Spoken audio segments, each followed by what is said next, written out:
Live from Waterford and Dungarvan, this is Waterford at 1 News. Good afternoon, I'm Sinead. Aherne. Today's top stories: 40% of workers in Waterford are receiving COVID-19 state supports. A County Waterford principal says if schools were to reopen next week, there'd be a lot of logistical problems. Sinn Féin's new spokesperson for health said he'd rather be the minister than an opposition. And in sport, Waterford's Seamus Power is leading the Rocket Mortgage Classic early in his second round. The central bank says the COVID-19 crisis has led to the sharpest drop in economic activity on record. It's warned a recovery will be gradual but remains uncertain. It comes as over 40% of workers in Waterford are receiving the pandemic unemployment payment or wage subsidy. When the live register is included, more than half the labour force in Waterford City and County are receiving some form of state support. Niall Colbert has this report. The central bank says the impact of the COVID-19 crisis was felt greatest in counties where hospitality and tourism are particularly important, with 6 in 10 workers in Donegal, Kerry, Louth and Carlow on state supports. 22.5% of the population is now unemployed, with that forecast to fall to 14.5% by the end of the year if lockdown measures are not reintroduced. But the central bank's Mark Cassidy says it could be years before the rate hits levels seen before the crisis. We think it could be end 2023, possibly into 2024, before unemployment might return to pre-COVID levels. 30,000 fewer homes could be built over the next 3 years compared to its previous estimates. The impact on the public finances has already been severe, and Mark says that will be prolonged. This is unavoidable, partly due to the necessary and warranted measures the government has had to take. We estimate that the overall deterioration in the public finances this year could be of the order of €25 billion. The central bank says its scenarios point to a deep downturn in 2020. It says the country faces a gradual recovery over the coming years, but warns that does hinge on the path of the virus. A Waterford car dealer says he sees signs that a high number of people have emerged from lockdown better off financially. General Manager of T&C Motors, Ken Rochford, says it's resulted in their busiest June to date. And I don't mean by 1 or 2 units, it was considerably, by far the busiest June we've ever had.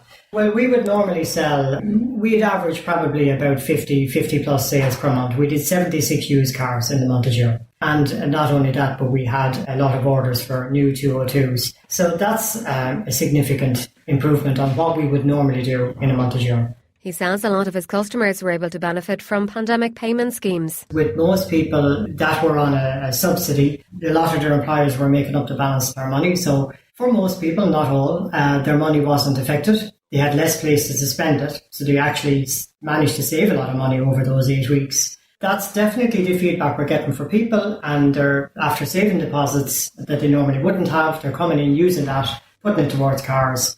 The number of COVID-19 deaths have been overestimated, according to HIQA. In a study, the watchdog recorded 1,200 excess deaths between March and June, compared with the official death toll of more than 1,700, as Ben Finnegan reports. People who were infected with COVID-19 but died as a result of other reasons are included in the official total. Using data from RIP.ie, there are up to 1,200 more deaths between March and June than there usually would be for the time of year. The Taoiseach said the country recorded all deaths in every setting and included people with terminal illnesses who died with COVID-19 but not of it. Dr Conor Teljour is Chief Scientist with HIQA. He explains what public health doctors can learn from the figures. I think it's a reassurance that they have actually been capturing all the data. They are certainly not understating the number of deaths from COVID-19. If anything, they're possibly overestimating, but we think that the figure they have is probably quite accurate.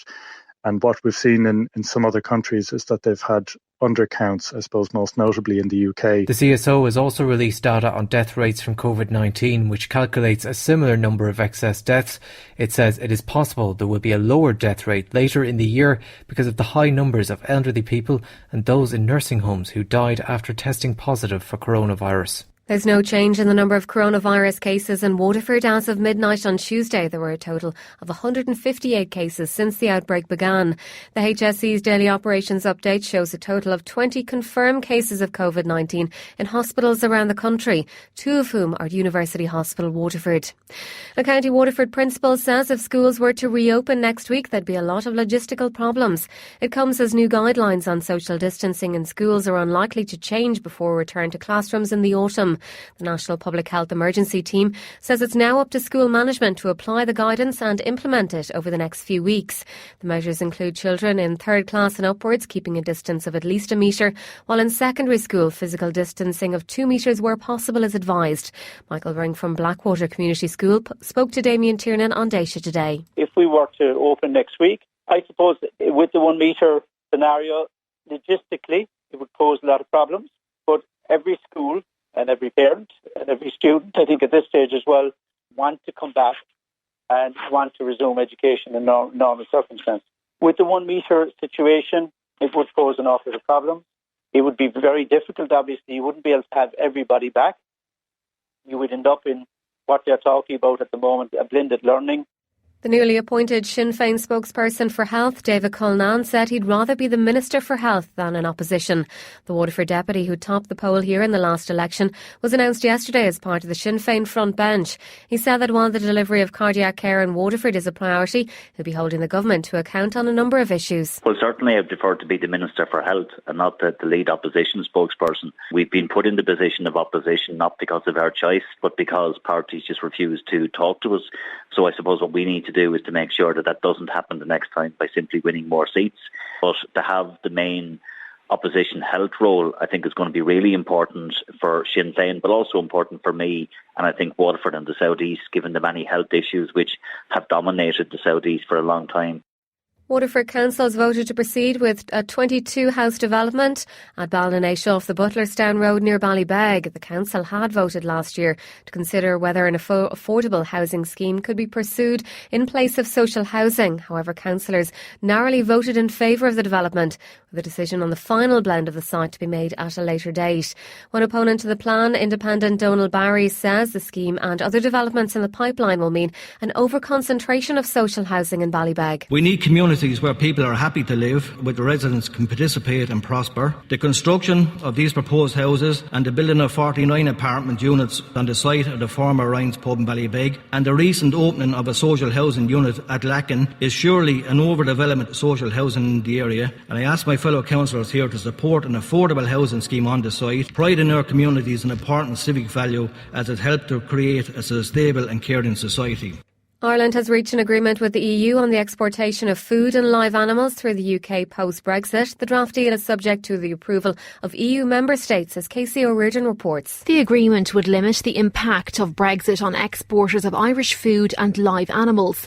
The deal will allow the UK to act as a land bridge by using green lanes. Simon McKeever from the Irish Exporters Association explains what he understands that to mean. There will be some system put in place that will electronically recognise a truck coming off a UK ferry saying that this is an Irish originated truck with agri-food produce on it, and it'll be diverted to a particular part of the port where it will be able to go through. The deal will need to be approved by member states and will likely require a change to some EU import rules.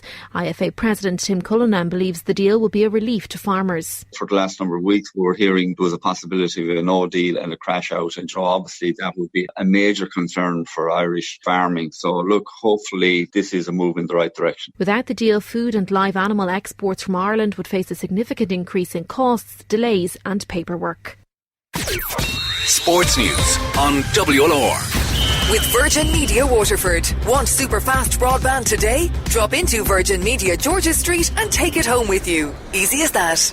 And a very good afternoon from the Sports Desk. I'm Nigel Kelly. We'll start with golf, where Seamus Power is currently leading the Rocket Mortgage Classic in Detroit. He teed off a short time ago and now sits on a score of 7 under after 3 holes. This is his first PGA Tour event since February at the Puerto Rico Open.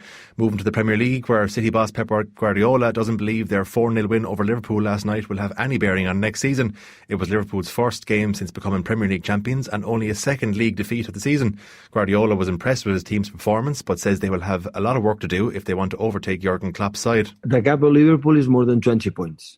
That result is not going to be confused, and my players needed with the reality. They were incredible, much better than us. We are not consistent. But I'm happy today for the purpose we won a team, the champion in Europe and England.